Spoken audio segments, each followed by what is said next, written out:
T'en es à la croisée entre les millénials et la génération Z, beaucoup de personnes de mon âge se questionnent sur la pertinence de faire des enfants. Crise de surpopulation, peur d'en amener dans un monde qui va de moins en moins bien, ou encore le besoin de se concentrer sur ses passions et sa carrière, tels sont les arguments qui sont souvent ressassés par les personnes qui s'opposent à la natalité. Moi, je ne suis pas du tout d'accord avec ça. Je pense au contraire que faire des enfants, c'est toujours la chose la plus importante qu'on puisse faire. Et dans cette vidéo, je vais vous expliquer pourquoi je pense ça. C'est tout de suite, sans plus attendre. Avant de défendre mon avis un peu plus, j'aimerais commencer par un disclaimer. La démographie qui regarde le plus ma chaîne YouTube, c'est des femmes âgées de 25 à 35 ans. Donc, c'est vrai que moi, je m'adresse à tout le monde quand je fais mes vidéos, mais je suis quand même conscient de quelle est mon audience principale. Et du coup, je suis conscient que c'est un sujet qui peut être très touchy, justement. J'ai déjà eu des débats là-dessus avec des meufs, concrètement, qui l'ont pris très émotionnellement et tout. Alors, la première chose que j'aimerais dire, c'est on n'est pas obligé d'être d'accord sur tout. Donc voilà, moi, j'ai un espace pour exprimer mon avis, mes opinions, ma vision de la société. Vous pouvez exprimer le vôtre sur votre chaîne YouTube, vous pouvez en faire une, c'est gratuit, il n'y a pas de souci. Et en plus, vous pouvez même mettre en commentaire pourquoi vous n'êtes pas d'accord avec moi. Donc si c'est le cas, n'hésitez pas à le faire. Puis voilà, c'est ce que je voulais dire. Je vais faire des jugements de valeur, parce que je pense qu'on fait toujours des jugements de valeur en fait. Moi, je vais exprimer les miens. Mais l'autre truc qui est très important que j'aimerais que vous sachiez, c'est que je suis conscient de l'éléphant dans la pièce qui est que tout le monde ne peut pas faire des enfants en fait. Et c'est un problème qui devient de plus en plus récurrent. Donc moi-même, je ne sais pas si je vais pouvoir en faire. Ça, je trouve, je suis déjà stérile et je le sais pas. Parce que entre tout le microplastique qu'on a dans les couilles ou le téléphone qui est H24 dans notre poche, il y a de plus en plus de choses qui font qu'on ne peut pas avoir des enfants. Et là, je parle des hommes, mais pour les femmes, c'est pareil. Donc en Occident, pour la première fois de l'histoire, la moitié des femmes, donc 50% des femmes de 30 ans, n'ont pas d'enfants. C'est la première fois que ça arrive. Et ça, c'est en Occident, parce que je sais qu'il y en a des qui m'écoutaient en Afrique, c'est pas du tout le cas chez vous. Mais en Occident et en Asie, c'est quelque chose qui arrive à grande vitesse, justement, parce que c'est en train, justement, de se retarder toujours plus. Et aujourd'hui, les statistiques, c'est qu'une femme sur deux de 30 ans n'a pas d'enfant. Parmi cette femme sur deux qui n'ont pas d'enfant, une sur deux n'en aura jamais. Et ça, c'est en train de grandir, justement. Et la vérité, c'est que 80% des femmes qui n'auront jamais d'enfants, justement de cette démographie-là, elles auraient voulu en avoir. Et soit elles ont des problèmes, justement, physiologiques qui font qu'elles ne peuvent pas, soit elles n'auront pas trouvé le partenaire pour. Ou elles l'avaient trouvé, mais elles ne l'ont plus. Donc voilà, je sais que c'est un sujet qui peut mettre face à beaucoup d'insécurité, à beaucoup de regrets, à beaucoup de nostalgie, à beaucoup de choses. Et je m'en excuse si c'est le cas. Moi, on me pose souvent cette question parce que les gens qui me connaissent, ils savent que moi, je suis un cancer qui parle beaucoup justement d'être parent, de faire des enfants, de fonder une famille. Et on me pose souvent cette question. Mais mec, si ta femme, elle peut pas avoir d'enfants, ou si toi, tu peux pas avoir d'enfants, qu'est-ce que tu fais? Et moi, je réponds toujours la même chose. Je dis, écoutez, ça change rien. Tout ce que je dis, c'est que vous pouvez pas faire des enfants, vous pouvez le prendre, il faut adopter. Donc voilà, moi, je pense que c'est ça le plus important, c'est faire des enfants et surtout s'occuper d'enfants. Donc dans cette vidéo, si vous êtes dans la catégorie que vous pouvez pas avoir d'enfants, que vous pouvez plus en avoir parce que vous avez passé l'âge ou que vous n'avez pas trouvé la bonne personne, voilà, je vous jette pas la pierre dessus, c'est très triste. Si ça se trouve, moi je serais dans cette catégorie aussi. Mais voilà, ça va pas changer mon argument global en fait. Un peu entremêler les arguments pour faire des enfants et en même temps démonter les arguments qui disent qu'il faudrait pas en faire. Le premier que j'aimerais dire, parce que pour moi c'est le plus important, c'est que les enfants c'est la plus belle chose qui existe dans l'univers. Donc voilà, pour moi c'est clair, c'est total, c'est comme ça. Depuis que je suis tout petit, moi je rêve d'être papa. Vraiment, depuis que j'ai 8 ans, 9 ans, 10 ans, j'en sais rien quoi. Quand j'avais mes premiers amours, je faisais des rêves. Alors évidemment, il n'y avait rien d'érotique, il n'y avait rien de romantique même en fait. Peut-être romantique, du style tenir la main de ma femme et tout. Mais moi, quand j'avais des crushs, c'était vraiment... ça va devenir ma femme, la mère de mes enfants, et puis on va avoir une famille ensemble en fait. Puis depuis que je suis tout petit, vraiment, c'est quelque chose qui m'obsède en fait. Donc de nouveau, c'est sûrement le côté cancer un peu. Et en fait, un des meilleurs moments de ma vie, c'est quand ma soeur, elle est devenue maman. Donc j'ai deux sœurs, une petite sœur, une grande sœur. Et la grande sœur, elle est devenue maman il y a 8 ans environ. Et maintenant, elle nous a fait 4 merveilleuses filles. Donc voilà, la plus jeune, elle est née cet été, un jour avant mon anniversaire. Donc encore une cancer dans la famille. C'est... Je vais pas aller trop en détail là-dedans, parce que j'imagine que... Voilà, ceux qui savent, ils savent. Ceux qui sont pas d'accord, ça sert à rien que j'essaie de les convaincre, en fait. Mais jouer avec un enfant, c'est juste la chose la plus pure qu'on puisse faire dans le monde, je pense. Vraiment, cette sensation, en fait, quand j'arrive chez ma mère, par exemple, quand elle garde mes nièces, justement, et puis que j'ouvre la porte et que je dis hey, salut, et qu'il y a 4 petites tornades, bon il y en a une elle est en poussette encore, donc peut-être 3 petites tornades qui viennent me courir après. Miguel, comment ça va et tout. Il y en a une elle essaye de m'expliquer ses cours de karaté qu'elle a commencé, l'autre elle vient me montrer sa poupée, l'autre elle amène des peluches que j'ai laissées chez ma mère et elle dit Miguel cache-le, on essaye de le retrouver et tout. Puis après je les prends, je les soulève, je les lance, on va sur les canapés, on fait des roulades, on fait des trucs comme ça. C'est tellement pur un enfant, c'est tellement beau, c'est tellement... Ils ont tellement pas été encore conditionnés par toutes ces merdes en fait que la société elle nous met en tête, qui nous apprennent à être méfiants les uns les autres, à pas exprimer notre joie, à nous contenir et tout. Vraiment, les enfants pour moi c'est la plus belle chose du monde, donc ça de nouveau, hein, j'exprime mon avis, donc voilà. Moi quand il y a des gens qui me disent, en plus c'est surtout des femmes qui me disent ça. Ça c'est le truc le plus laid que je peux entendre chez une femme. Donc voilà, de nouveau c'est mon avis. Hein. Mais quand une femme, je me rappelle une fois j'avais un pote, il commençait à sortir avec une meuf. Puis tous mes potes on savait que c'était une meuf toxique, c'était pas une bonne meuf. Puis évidemment 2 mois plus tard elle l'a trompé, donc ça c'était clair et net. Mais bon voilà quoi. Je me rappelle on était là et moi par politesse, bah voilà. Moi t'es mon ami, t'as une copine, moi je vais toujours être sympa avec ta copine même si je suis pas d'accord avec elle et tout. Mais je me rappelle justement on faisait du sport parce qu'elle faisait aussi beaucoup de sport avec nous. Et justement, on parlait et tout. Et moi, je me réjouis tellement d'être enfant parce qu'on avait vu une famille passer avec tous les enfants. Et moi, j'ai vu ça, j'étais, waouh, je me réjouis tellement d'être papa et tout. Et la meuf, elle m'a regardé et puis elle m'a dit ah ouais, c'est quoi qui t'attire autant? C'est le manque d'argent ou le manque de sommeil?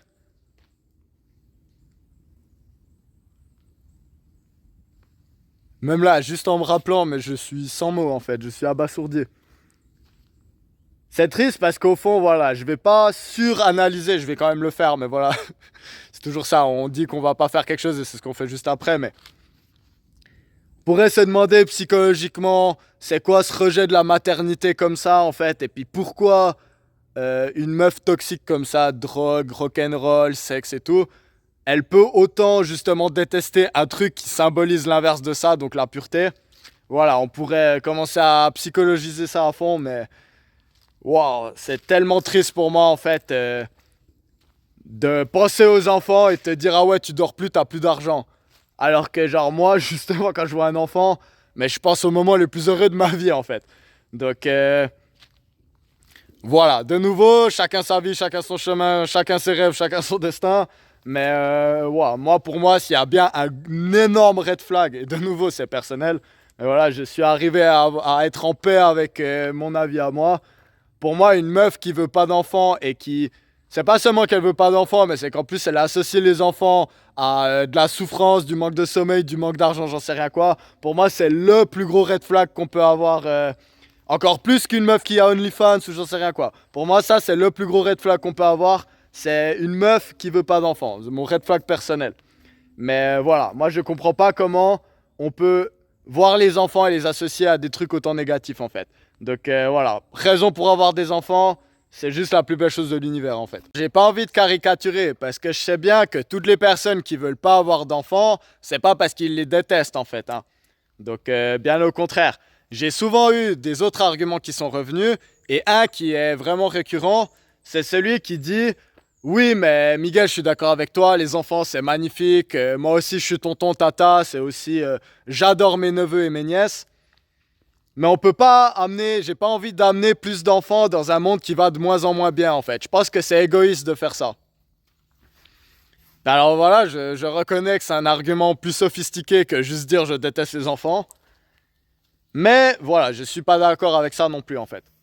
Parce que...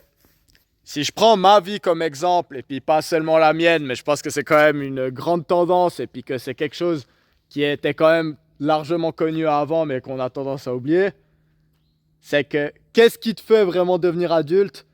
C'est quand tu comprends en fait que ta vie, c'est pas que toi, c'est pas que tes envies, tes désirs et tout, mais qu'en fait, tu as une responsabilité envers quelque chose qui est plus important que toi.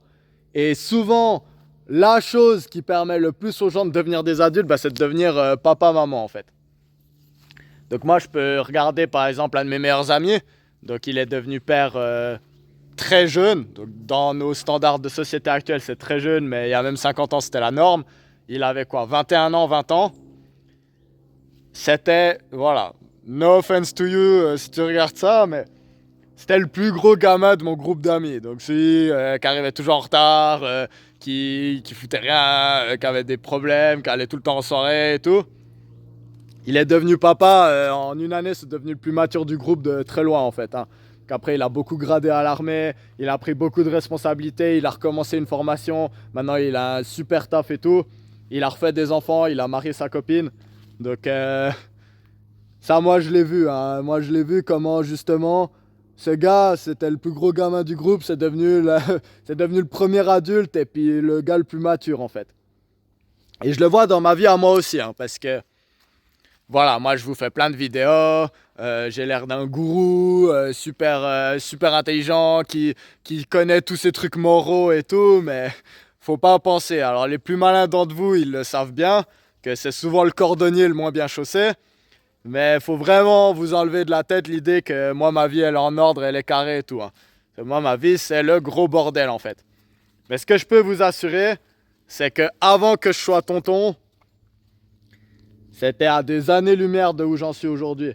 Donc voilà, problème d'addiction, pas de travail, pas envie d'en trouver, narcissisme, égoïsme en fait. Je pensais qu'à moi, je pensais pas au futur, je pensais pas aux gens qui m'entouraient et tout. Et puis ben voilà, un jour j'ai commencé à porter ma plus grande nièce dans les bras. Après elles ont grandi, il y en a des autres qui sont venus. Et vraiment, à chaque fois, j'ai vu ça et je me suis dit, moi, je veux devenir père. Et puis là, je suis pas dans une situation où je peux devenir père. Et du coup, le fait de voir ces enfants, c'est ça qui m'a fait justement me dire, non, non, non, il faut que je mette ma vie en ordre, en fait. Il faut vraiment que je mette ma vie en ordre. Parce que, pourquoi? Parce que j'ai le temps, donc j'ai la chance. J'ai jamais mis une femme enceinte et puis j'ai dû faire dans l'urgence. Même si je suis sûr que j'aurais pu en une année mettre ma vie en ordre, que je pourrais toujours le faire aujourd'hui. Mais voilà, je suis conscient en fait que ça c'est personnellement mon plus grand moteur en fait. Pourquoi justement faire des formations, travailler, mettre de l'argent de côté, commencer cette chaîne YouTube en fait, être sain, arrêter la drogue, ce genre de choses. Pourquoi? Parce que j'ai envie de devenir père.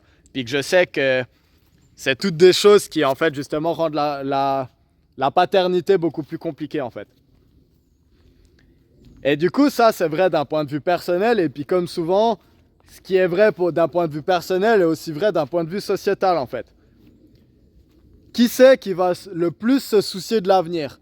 Des personnes qui ont justement des enfants ou des personnes qui n'en ont pas? Parce que ça, c'est souvent l'argument qui est ressorti. C'est oui, mais voilà, justement, pourquoi faire des enfants dans un monde qui va de plus en plus mal? Et du coup, ils font quoi? À 20 ans, 25 ans, ils prennent cette décision radicale de se stériliser. Puis la vérité, c'est que quoi? Ça les rend plus empathiques envers la société. Ça les fait arrêter la drogue, ça les fait arrêter la fête, ça les fait se poser, ça les fait mettre de l'argent de côté pour le futur, ça les fait faire des votations quand on a le droit de voter pour des choses qui vont être bénéfiques dans 100 ans en fait.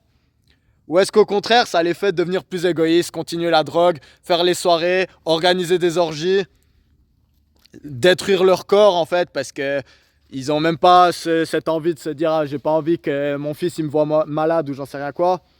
Beaucoup plus le deuxième justement.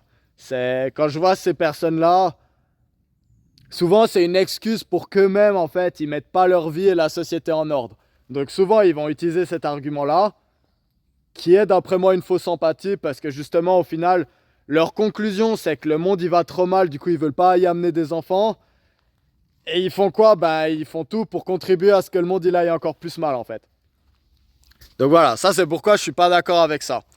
Et on peut le voir notamment dans les votations par exemple. Donc j'ai pas regardé l'extrait, mais je sais que Peter Thiel, il en a parlé dans le dernier Joe Rogan où il est apparu. C'est en fait dans un monde où les gens ils sont de plus en plus âgés et ils font moins en moins d'enfants, bah, dans une démocratie, donc voilà, moi j'ai déjà donné mon avis sur ce que je pense des démocraties, moi je pense que c'est le plus gros bullshit du monde, mais on va quand même partir du principe qu'on est dans des démocraties. Les gens votent pour leur intérêt, et quand on a des enfants, notre intérêt ça devient l'intérêt de nos enfants. Et du coup le problème c'est que dans une société où la majorité des personnes ils ont 60, 70, 80 ans, et que ça va de plus en plus en montant, est-ce qu'on peut s'attendre à ce que ces personnes, en fait, elles fassent des votations qui sont bénéfiques à tout le monde? Donc, par exemple, je sais qu'en Suisse, voilà, les gens ont fait de moins en moins d'enfants, ils sont de plus en plus vieux, et ils veulent toujours de plus en plus de retraite, en fait. Donc, ils veulent une 13e mois de retraite, et puis ils veulent faire toujours plus de retraite, toujours plus de retraite. Ce qui est logique, hein. Donc voilà, ils sont à la retraite, bah, ils vont voter pour augmenter les retraites, hein, c'est logique. Mais ce qu'ils oublient, c'est que c'est les enfants d'autres personnes, donc eux ils n'ont pas fait d'enfants, mais c'est les enfants des autres qui vont leur payer leur retraite. Donc ça c'est aussi un problème. C'est que plus la population elle vieillit et moins elle a d'enfants, et plus on se concentre sur des problèmes en fait de personnes âgées plutôt que de jeunes. Et ça on l'a vu dans quelle situation? On l'a beaucoup vu là. Quand il y a eu le truc que j'ai même plus, même aujourd'hui, j'ai pas le droit de dire le mot de la maladie là qu'il y a eu entre 2020 et puis c'est pas disparu évidemment, mais que comme par hasard on n'est plus en crise parce qu'il y a eu des autres trucs. Quand il y a eu cette épidémie là, en fait, on l'a bien vu, hein, donc l'âge moyen des décès c'était en dessus de l'espérance de vie, donc c'était quelque chose qui touchait surtout les personnes âgées. Et on a fait quoi? On a bloqué la société entière en fait pour protéger les personnes âgées. Et ces personnes, elles n'ont pas eu de scrupules, donc pas toutes heureusement, mais ces personnes, elles n'ont pas eu de scrupules à dire il faut faire des expériences médicales sur des enfants qui ne sont pas du tout au risque de cette maladie pour nous protéger nous. Et en plus, voilà, on sait que ça n'a jamais été prévu pour protéger qui que ce soit. Donc en plus, ils se sont fait couillonner, donc ils n'avaient même pas la sagesse de l'âge pour comprendre que c'était un scam. Mais du coup, on voit bien comment ça peut être un problème en fait. On fait pas d'enfants, ou alors justement, quand on fait pas d'enfants, la population elle vieillit. On n'a pas cette envie de protéger la progéniture et du coup, il se passe quoi? On devient plus égoïste et la société va de moins en moins bien. Autre argument qui est très souvent utilisé, c'est l'argument de la surpopulation. Donc en gros, il dit quoi? Il dit que l'homme c'est un parasite qui s'accapare toutes les ressources qu'il y a sur sa route, qu'il n'a pas le contrôle et puis qui fait que de prendre les choses. Et que vu que les ressources de la planète, elles sont finies, on ne peut pas avoir une croissance infinie en fait. Et que du coup, qu'est-ce qui va se passer? On va finir par épuiser toutes les ressources et mourir de faim ou de je sais pas quoi, comme les habitants de l'île de Pâques. On ne sait pas ce qui s'est passé avec les habitants de l'île de Pâques. Donc voilà, on a des théories, mais il y a pas mal de théories différentes, hein. Il n'y a pas que ils sont morts parce qu'ils ont utilisé toutes les ressources de leur île en fait. Alors, cet argument, oui, il est convaincant. Oui, j'y ai cru pendant un moment, mais aujourd'hui, je pense que c'est vraiment le plus gros scam, en fait, qu'on peut dire aux gens. Et voilà, mon avis à moi personnel, c'est que c'est pas du tout pour les raisons que vous pensez qu'ils vous disent qu'on est en surpopulation, hein. Donc voilà. Cet argument, il est vieux comme le monde. Donc déjà, à l'époque où on n'était que 1 milliard d'habitants sur la planète, on se posait des questions de comment on allait réussir à subvenir aux besoins de 2 milliards. Après, quand on est devenu 2 milliards, il y a des gens qui disaient « Mais jamais c'est possible que la Terre, elle supporte 4 milliards d'habitants. » Et après, il y en a des autres, ils ont dit « Mais non, c'est pas possible qu'on supporte la population de 8 milliards, 10 milliards, 20 milliards. » Alors déjà, flash info, les projections démographiques, c'est qu'on va... alors voilà, c'est des projections, moi j'aime pas trop parler des projections. Je vais quand même le faire pour ce coup-là, mais j'aimerais quand même mettre des guillemets. En admettant qu'il n'y ait pas quelque chose qui fasse que la stérilité, elle devienne massive, et moi je vais pas enlever quand même cette possibilité, en imaginant qu'on continue dans les projections qu'on a, on va caper à 10 milliards d'habitants. Donc ça fait 20% de plus que ce qu'on est aujourd'hui. J'ai pas noté sur une feuille exactement, mais je vous laisse aller checker sur internet. Alors, c'est des ordres d'idées, vraiment, je vous rappelle, allez checker ça. Mais en gros, toute la population de la planète, elle pourrait se mettre à 4, donc on va faire des petites familles, à 4 dans une maison de 10 mètres sur 10 mètres. Et en fait, on pourrait tous vivre dans la surface de la France ou du Texas, quelque chose comme ça. Donc voilà. Et c'est peut-être la taille des États-Unis ou c'est peut-être la taille de la moitié de la France. Je ne sais plus exactement quelle taille c'est, mais en tout cas, c'est pour dire que la majorité de la planète, elle n'est pas habitée. Donc oui, si vous vivez en ville, ou si vous vivez à New Delhi ou je sais pas où, ou à Lagos au Nigeria, j'imagine que ouais, il y a beaucoup de gens. Mais il faut pas oublier qu'il y a beaucoup d'endroits dans le monde où il y a vraiment quasi personne. Et pour tout ce qui est justement la surface agricole nécessaire, déjà il faut comprendre un truc, c'est que le constat que l'homme il sait pas se retenir dans ses consommations, c'est en partie vrai. Ça on va le dire, c'est en partie vrai. Après, il faut pas oublier qu'aujourd'hui il y a des problèmes d'obésité majeurs dans le monde. Donc c'est pas que on compte nos calories en fait, c'est que justement aujourd'hui on s'agglutine des choses qui sont pas du tout efficaces d'un point de vue nutritionnel par rapport à l'espace nécessaire pour les faire pousser. Donc avec un petit terrain de 10 mètres sur 10 mètres, on peut faire des forêts en fait avec de la permaculture dedans, des animaux qui vivent en collaboration avec des arbres fruitiers. Sur les arbres fruitiers, on fait pousser par exemple des tomates ou des choses comme ça. Et on a encore le sol où on peut faire pousser des choses. Donc là, c'est très mal exploité la surface qu'on a. Mais même avec notre consommation actuelle, on peut tout faire pousser dans une surface qui est très petite par rapport à la surface totale de la planète. Pourquoi en fait c'est un mauvais argument, l'argument de la surpopulation? C'est parce que la ressource la plus importante de la planète, c'est le cerveau humain. C'est la matière grise. Et ça, c'est vraiment important de comprendre. Comment ça se fait en fait que quand on était 1 milliard, on pensait qu'on n'arriverait jamais à nourrir 4 milliards de personnes et que tout d'un coup on a réussi? C'est les progrès technologiques en fait. Et comment ils ont commencé les progrès technologiques? J'adore les animaux, j'adore les plantes et tout, c'est pas eux qu'on trouvait, hein, c'est des humains qui ont réfléchi à ça. Et du coup, en fait, l'argument de dire qu'on est trop sur Terre et puis qu'il faut qu'on arrête de faire des enfants pour qu'on garde des ressources, parce que les ressources sont finies, c'est un mauvais argument en fait, parce que justement, l'intelligence peut multiplier les ressources, peut faire que ce qu'on pouvait cultiver sur 1 mètre carré il y a 100 ans, aujourd'hui on peut faire, j'ai pas les chiffres, mais on peut faire pousser beaucoup plus de choses là-dessus. Et avec l'état des connaissances actuelles, si on change nos politiques pour par exemple arrêter de faire du lobby pour qu'on devienne gros et qu'on mange plus que nécessaire, et surtout des produits qui sont mauvais pour le sol, mauvais pour le corps, mauvais pour l'environnement, en fait, on a déjà aujourd'hui tous les outils pour nourrir une planète à 20 milliards d'habitants. On a tous les outils. C'est qu'une question de décision politique. Et du coup, voilà, je trouve que c'est marrant qu'il y ait des types comme Bill Gates qui contrôlent l'OMS et ce genre d'endroits qui disent qu'on est trop sur Terre et ils font quoi? En fait, ils rachètent toutes les terres agricoles du monde. Donc Bill Gates, c'est le plus grand propriétaire agricole du monde. En tout cas des États-Unis, mais je pense que c'est du monde entier. Puis voilà, c'est marrant, je trouve qu'un gars comme Bill Gates, ils nous disent qu'on est trop sur Terre et du coup il fait quoi? Il rachète les terres qui font pousser des légumes de manière ancestrale avec justement des techniques de production super efficaces avec des choses saines pour créer des monocultures OGM avec des putains de pesticides dessus qui butent tout ce qui existe en fait. Donc voilà, ce genre de personnes, quand je disais je pense qu'il y a quelque chose d'autre derrière, voilà, moi ça c'est de nouveau mon avis, vous pouvez être d'accord, pas d'accord. Peut-être c'est juste un flippé qui voit mal les choses et qui se dit vraiment ah non on est trop sur Terre.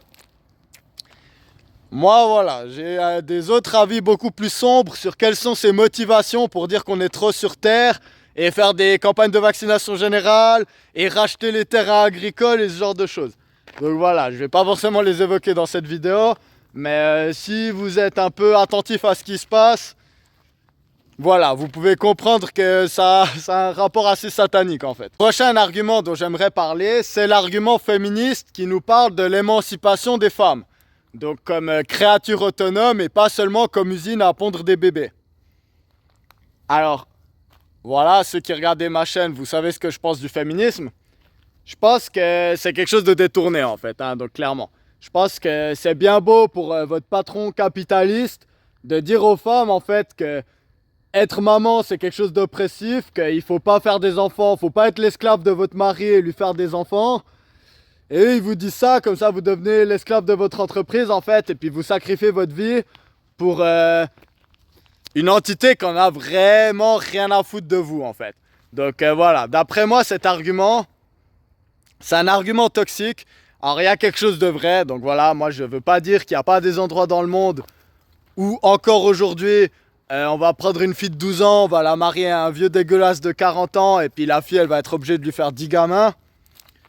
Alors ok, voilà, comme d'habitude, chaque combat il y a une part de raison derrière, hein, mais ce qu'il faut comprendre c'est que les combats ils sont tout le temps détournés par un intérêt, et puis un des plus grands intérêts c'est l'intérêt capitaliste. Donc voilà, d'après moi, qui c'est qui va le plus vous donner du sens dans votre vie entre votre carrière, votre patron ou votre mari et vos enfants? Pour moi, c'est vite vu. Après, vous pouvez être dans vos illusions et tout. Moi, je le vois bien avec ma mère, hein. Ma mère, elle aurait pu faire une grande carrière de psychologue. Elle a préféré s'occuper de ses enfants. Maintenant, elle a plein d'amis. C'est des meufs de presque 60 ans qui n'ont pas d'enfants et puis qui ont fait carrière, qui sont devenues avocates, qui sont devenues directrices de ressources humaines dans des grandes entreprises, des choses comme ça. Il n'y a pas assez de Xanax dans le monde en fait pour s'occuper de toutes ces femmes, hein.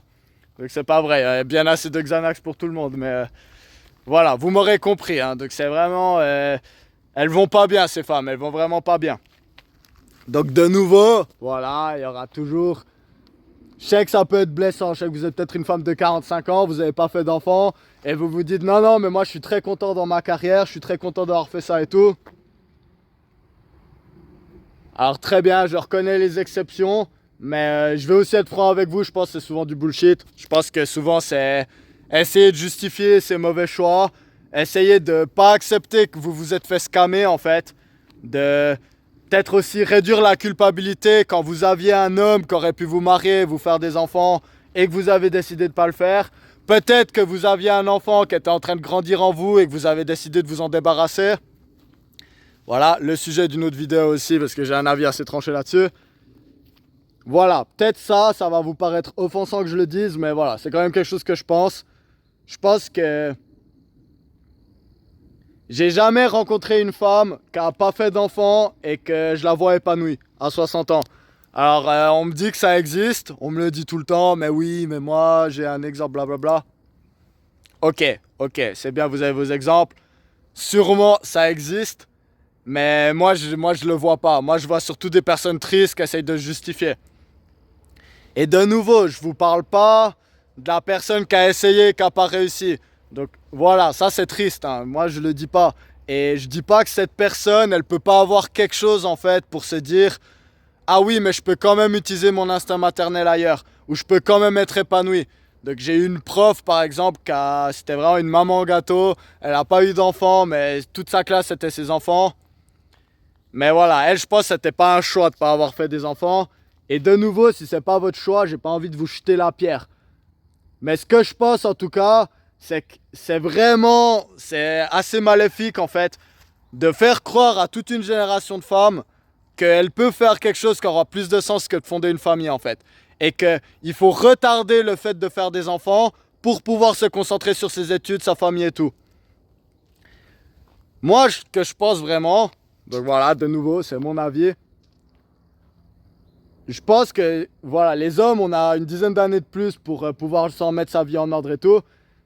Mais mon avis personnel, c'est que si vous êtes une femme de la vingtaine, votre priorité, ça devrait être de trouver le gars avec qui vous allez faire des enfants. C'est pas votre carrière, parce que le gars, il s'en bat les couilles de ce que c'est votre carrière en fait. Un homme qui est responsable, il va largement préférer une gentille serveuse qui a l'instinct maternel qu'une meuf qui a fait un doctorat, qui est devenue avocate et puis qui gagne bien sa vie. Donc ça, c'est un non-facteur pour les hommes, sincèrement. Pour la majorité des hommes, c'est un non-facteur. Donc je parle en généralité, mais voilà, je donne mon avis. Donc je pense que souvent, de nouveau, beaucoup de femmes, elles ont loupé l'occasion parce qu'elles se sont concentrées sur autre chose. Pareil, ouais, j'ai envie de faire mes voyages, j'ai envie d'avoir mes expériences sexuelles, j'ai envie de pouvoir faire la fête et tout. Moi, je pense qu'à 20 ans, c'est quelque chose de se dire que c'est ce que vous voulez vraiment. Mais ce qu'il faut comprendre, surtout pour les femmes en fait, mais ça vaut aussi pour les hommes, plus vous attendez, plus vous aurez de peine pour trouver la bonne personne. Parce que le monde, c'est de la compétition. Et la vérité, c'est que chaque année, il y a des femmes qui arrivent et qui sont en âge de fonder une famille. Et du coup, chaque année, ça devient plus dur, en fait, de vous démarquer par rapport à ces nouvelles femmes qui arrivent. Donc voilà, de nouveau, c'est pas féministe de dire ça. Mais je l'ai sur le cœur et je pense que c'est important de vous le dire. Il y a sûrement des exceptions, mais je pense que c'est maléfique de faire passer ces exceptions de femmes qui ont pu ne pas avoir d'enfants et qui sont quand même épanouies et d'en faire une généralité pour toutes les jeunes filles en fait et de leur dire pensez pas aux enfants, pensez pas aux familles, soyez pas esclaves d'un homme, vraiment concentrez-vous sur vous, votre carrière, vos rêves et tout. Parce que je pense que c'est pas ça qui donne du sens à sa vie. Et ça, je le dis, la même chose pour les hommes. Hein. Donc là, je parle de femmes parce que l'horloge biologique des femmes et la tendance des femmes à chercher des hommes plus vieux et les hommes des femmes plus jeunes, ça fait que les hommes, en fait, on peut avoir 29 ans et seulement à 30 ans réaliser « Ah, en fait, j'aimerais bien des enfants » et à 35 ans, trouver une femme de 25. C'est plus dur pour les femmes de trouver ça. Donc voilà, ça c'est ce que je voulais dire.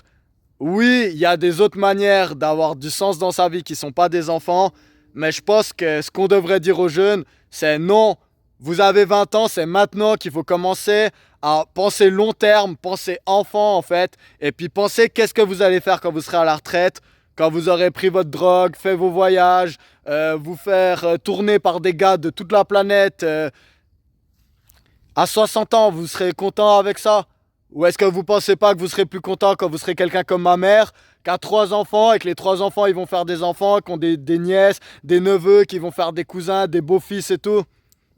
Voilà, je suis assez rude là-dessus, mais ça reste mon raison de faire des enfants, c'est que je pense que la plupart des systèmes totalitaires, surtout les systèmes communistes, ils craignent deux choses, la religion et la famille. Donc c'est deux choses qu'ils essayent totalement de détruire. Pourquoi? Parce que justement, si on est détourné de Dieu et si on est détourné de notre famille, on peut porter allégeance au système, au gouvernement en fait. Et du coup, donner du pouvoir et défendre des gens qui s'accaparent le pouvoir pour eux en fait au détriment de la population générale. Donc ça, on le voit vraiment beaucoup aujourd'hui. Hein. Donc moi, je vois beaucoup de jeunes femmes en école d'art ou ce genre de choses ou en sociologie. Et puis pas que, c'est souvent les exemples que je donne, mais bon voilà quoi, on va quand même parler des tendances. Hein. En fait, je les vois beaucoup défendre des causes avec leur instinct maternel, avec l'instinct maman-ours. Et je pense que justement ça, tout ça, c'est instrumentalisé en fait. J'en ai un peu parlé justement, on dit aux femmes de ne plus faire d'enfants, on leur dit ouais, concentrez-vous sur votre carrière, c'est hyper important. Comme ça, elles portent allégeance à leur carrière, à leur entreprise. Et du coup, il y a beaucoup de femmes qui n'ont pas d'enfants qui vont traiter leur entreprise comme si c'était leur enfant en fait. Et elles vont se faire totalement esclavager.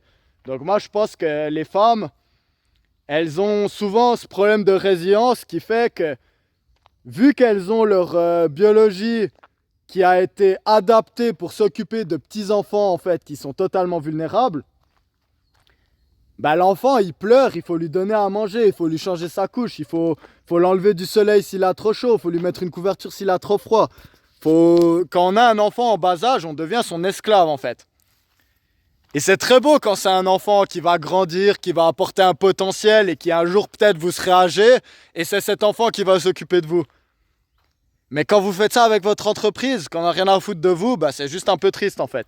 Et souvent on le voit, hein, beaucoup de femmes qui n'ont pas d'enfants, elles sont dans leur entreprise et elles savent pas dire non. Elles savent pas dire non au travail supplémentaire, à pas avoir d'augmentation, à accepter des règles qu'elles devraient pas accepter, à pas négocier leur salaire parce qu'elles pourraient dire ah ouais mais moi je peux aller ailleurs en fait, parce que justement c'est cet instinct maternel qui est instrumentalisé. Et d'un point de vue sociétal, on le voit totalement aussi. Donc ce que j'ai dit pendant l'argument de la surpopulation, moi je pense que beaucoup de l'écologisme, c'est un scam en fait. Est-ce que ça veut dire qu'il n'y a pas des combats écologiques à mener? Oui, il y a des combats écologiques à mener. Mais ce qu'on met en avant, c'est un scam. Hein. Donc c'est pas pour rien que c'est les compagnies pétrolières qui financent toutes les conneries là sur l'environnement justement. Et le problème c'est que cet instinct maternel, quand on va traiter la terre comme si c'était notre enfant, donc il y a souvent ce triangle de Chapman là, avec victime, bourreau, sauveur. Il y a le méchant homme en fait qui détruit la gentille terre. Et du coup, bah moi je suis quoi? Moi je suis le sauveur. Parce que j'ai pas d'enfant à sauver et protéger. Et du coup, ce circuit neuronal qu'on a justement, et que surtout les femmes elles ont, de protéger bah, justement les enfants, on peut l'instrumentaliser pour dire non mais regarde, la terre elle est en danger en fait, il faut la protéger. Et du coup on a des gens qui vont se jeter dans des combats sans rien y comprendre en fait. Puis pas réaliser qu'ils sont en train de donner des clés au gouvernement, à des choses beaucoup plus sombres que ce qu'elle pourrait imaginer. Hein. Et puis ça je le vois beaucoup parce que il y a une obsession en fait d'une certaine élite politique, mais contre la natalité en fait. Donc, j'ai parlé de Bill Gates qui dit tout le temps on est trop, on est trop, on est trop, et après il fait quoi? Il investit dans des labos qui créent des maladies. Donc voilà, toujours se demander les raisons de pourquoi on fait les choses en fait. Mais ça va loin en fait, ça va vraiment loin.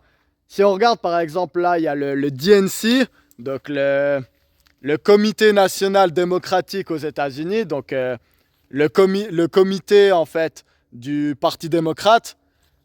Dehors de ce parti, il y a des tentes pour faire des avortements et pour faire des stérilisations. Gratuites en fait. Moi je trouve ça mais ultra glauque. Ultra glauque. Et c'est pas un hasard si tous les combats que j'ai nommés en fait, ils vont contre la natalité. Ils vous disent arrêtez de faire des enfants. Et même ils vont le promouvoir à fond, à fond, à fond. Et quand on sait, bah, par exemple, Planned Parenthood aux États-Unis. Donc là, je vais aller chez les anglo-saxons un peu. Donc, comment c'est en français? C'est là.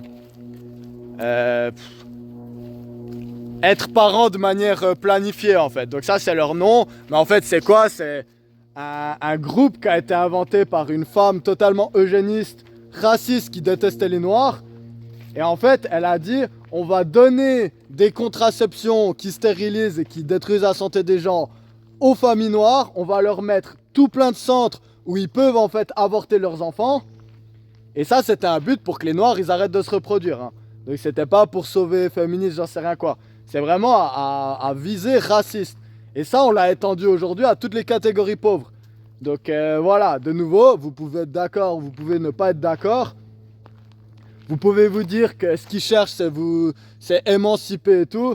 Donc on l'a vu, pareil. Donc il y a certains États aux États-Unis qui ont décidé d'interdire l'avortement pour protéger les enfants qui sont des personnes, d'après leur argument, qui ont une autonomie et qui ont le droit à la défense. Donc ça, c'est le contre-argument de pourquoi my body, my choice. Ben, c'est parce que c'est pas ton body, il y a le body de quelqu'un d'autre à l'intérieur de toi. Et c'est eux qu'on protège. En fait, c'est les enfants qui sont pas encore nés. En tout cas, ça, c'est l'argument pour interdire l'avortement. On le voit bien, les entreprises, elles ont commencé à dire ah mais vous inquiétez pas, on vous paye un voyage pour aller dans des états où vous pouvez le faire, comme ça vous pouvez avorter. Bah pourquoi? Parce que de nouveau, une entreprise, elle a intérêt à ce que vous soyez son esclave à elle, plutôt que vous commenciez à avoir des enfants et à vous dire ah non en fait j'ai des autres priorités dans la vie que de m'occuper de mon entreprise. Donc voilà, moi je trouve que c'est toujours un peu glauque le sous-entendu et le culte de la mort qu'il y a dans certains mouvements politiques, en fait, que voilà, moi je le rappelle, je suis pas politisé, donc moi je vois autant de la merde à gauche qu'à droite, mais notamment, ça c'est beaucoup, ça se retrouve à gauche, c'est ce besoin en fait de dire aux gens arrêtez de faire des enfants. Et ça je trouve que c'est très dangereux. Le dernier argument sur lequel j'aimerais revenir, c'est les personnes qui disent ouais mais eux, ces gars-là, ils devraient surtout pas avoir d'enfants. Et souvent, ils parlent de qui? Ben, ils vont parler de personnes peut-être qui ont des troubles psychologiques, qui vont être bipolaires, j'en sais rien quoi, des personnes abusives ou encore des personnes qui ont par exemple des problèmes de drogue. Et ça, de nouveau, on en revient hein, dans les échelles d'arguments, effectivement, c'est quand même assez bien construit. Mais je suis quand même profondément pas d'accord avec cet argument en fait. Et puis là-dessus, j'aimerais tout simplement, une fois n'est pas coutume, me montrer un peu vulnérable. Moi, mes parents, quand ils avaient 20 ans, donc mon père, il est devenu père à 20 ans, je pense que beaucoup de ces personnes qui disent ça, ils auraient regardé mes parents, ils auraient dit, ouais, mais eux, ils devraient pas être parents. parce que c'est des toxicos, parce qu'ils ont des troubles mentaux, parce que justement, ils vont pas pouvoir bien s'occuper de leur enfant.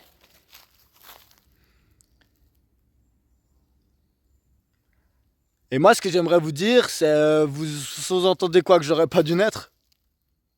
Vous sous-entendez quoi, que tous les enfants qui naissent dans la pauvreté, ils auraient pas dû naître? Mais du coup, si on suit votre logique, moi je suis là maintenant. C'est dire quoi, je devrais pas être là? Parce que mon père c'était un toxico, parce que ma mère elle a des troubles psychiques, parce qu'ils ont pas été capables de s'occuper bien de nous, parce qu'ils ont été violents, parce que j'ai fini en foyer. Je devrais pas être là, ils auraient pas dû faire d'enfants en fait. Ça aurait été mieux quoi? Ils se seraient mieux portés s'ils avaient pas eu d'enfants?